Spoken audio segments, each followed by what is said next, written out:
Alright, Sean Bedlam, let's address this little ego trip of yours, these 10-minute long rants that you're suddenly giving out, this little change of character that you have attained.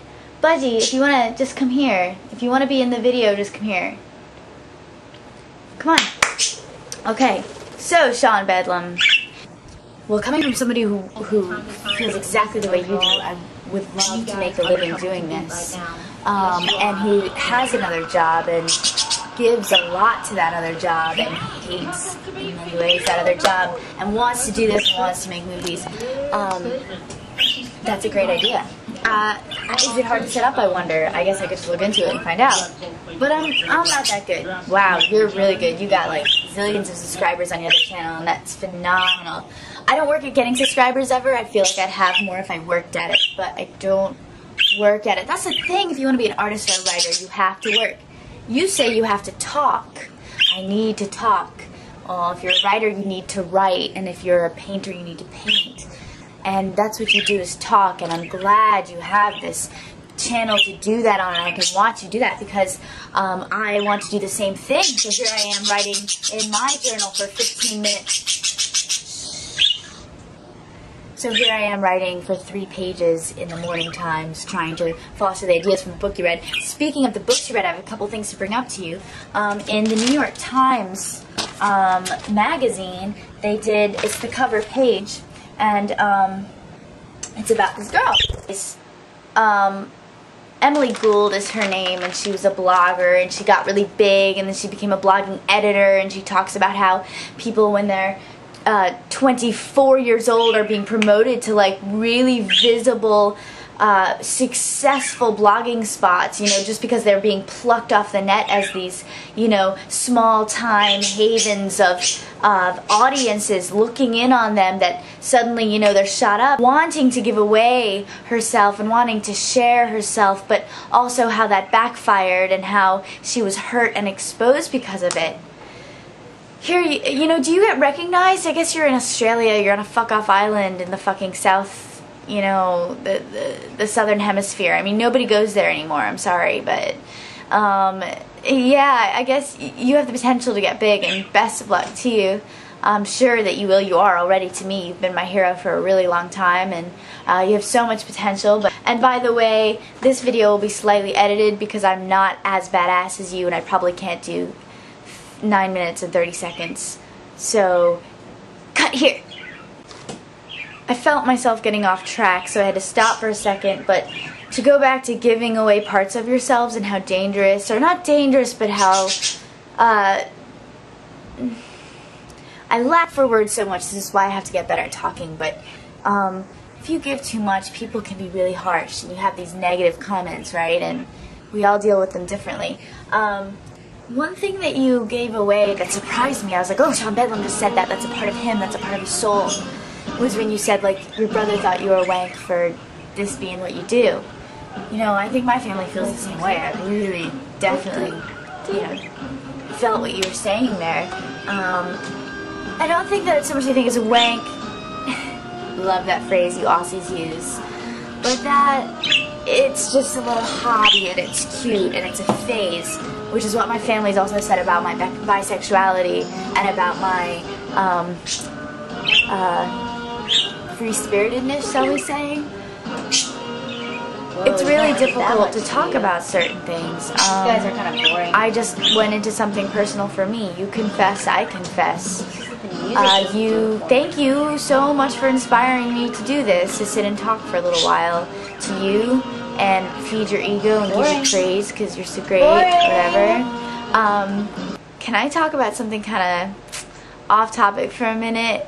I don't want you to take this like the wrong way and stuff, but you've been talking about your girlfriend a lot in these videos. You're kind of like on this little cute little Aussie pedestal. And actually, I'm kind of attracted by the idea of you having a girlfriend, believe it or not. And I'd love to see what she looks like. Like, I picture this long-legged, blonde Aussie babe. You're such a profound person. I anticipate the person you're with that is either equally profound or the exact opposite, and probably being, you know, a shallow cesspot of silliness, which, needless to say, can be a wonderful thing. It's not a criticism what I'm saying. I'm just sitting here pondering upon this girlfriend thing. How did I get into this? This is your private life, and you do not need to respond to this at any time. But I would love to see your girlfriend. I would love to see you guys make out. I think I need to edit it here. No, just kidding. But yeah, part of that is always sex, drugs, and rock and roll. So, hey, speaking of sex, drugs, and rock and roll, hey, Budgie. Why do you always wear glasses on these little videos? Is it because you're too drunk or too stoned? You did a little too much blow?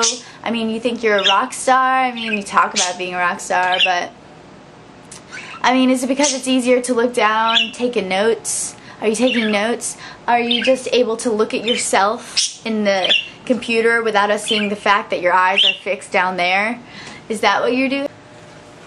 Sorry, I keep starting and stopping. I'm watching Dancing with the Stars. You were speaking of watching StarGate, The Next Generation, or whatever, with your girlfriend. My brother just mentioned recently, my stepbrother, he said that he watches StarGate and I should watch it and everybody should watch it because it's actually a profound, like, really good show. But I don't watch any of that shit. The only Star Trek I used to ever watch was Old School with William Shatner and shit. But anyways, so he said I should watch it. Now you said I should watch it. Now I feel like I should watch it. But do I really need to go out of my way to watch it? Talk about is Tom Robbins, which I've tried to talk about before. And yeah, I want to read this little thing that I think you will understand. And you know what? I love to read and quote. So fast forward this maybe a minute and a half if you don't hear this. If you do. How can one person be more real than any other? Well, some people do hide, and others seek.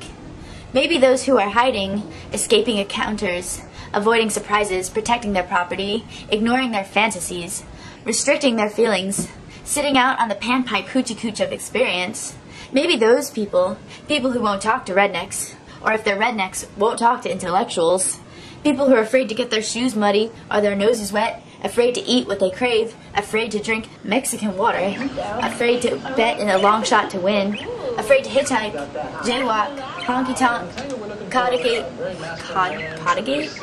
oscillate, levitate, rocket, bop it, sock it, or bark at the moon. Maybe such people are simply inauthentic, and maybe the jackleg humanist who says differently is due to have his tongue fried in the hot slabs of a liar's hell. Some folks hide, and some folks seek, and seeking, when it's mindless, neurotic, desperate, or pusillanimous, can be a form of hiding. But there are folks who want to know and aren't afraid to look, and who won't turn tail should they find it. And if they never do, they'll have a good time anyway, because nothing, neither the terrible truth nor the absence of it, is going to cheat them out of an honest breath of Earth's sweet gas. That's right. Doesn't matter what we do. Doesn't matter if you make money at this or not. You have the power to make happiness happen for you. You know, I don't know if I'm going to get married and have a bunch of kids.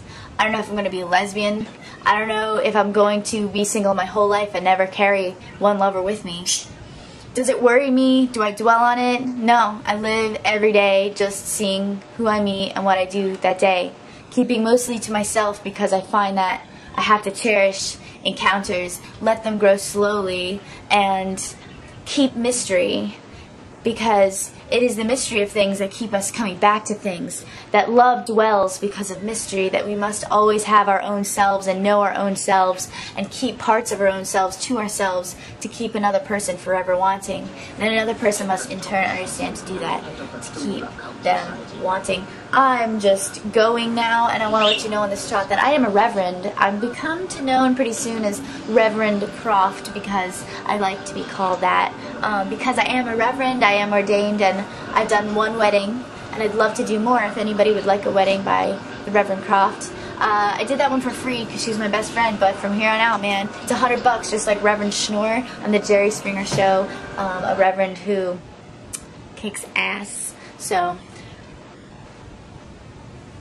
whoa, I gotta end this. I've got a couple seconds left. ABedlam, love your new setup. I'm gonna come back for more, and the people who truly love you will.